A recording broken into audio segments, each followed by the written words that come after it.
We all get those tiny pockets of free time, just 3 minutes after class, during a lunch break, or right before bed.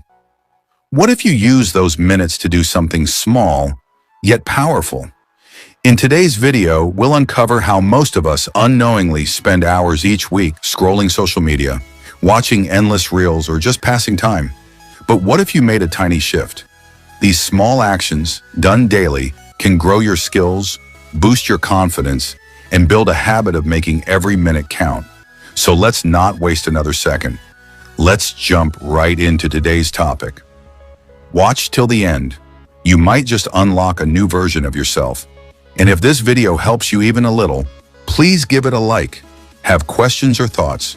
Share them in the comments, and don't forget to subscribe for more helpful content like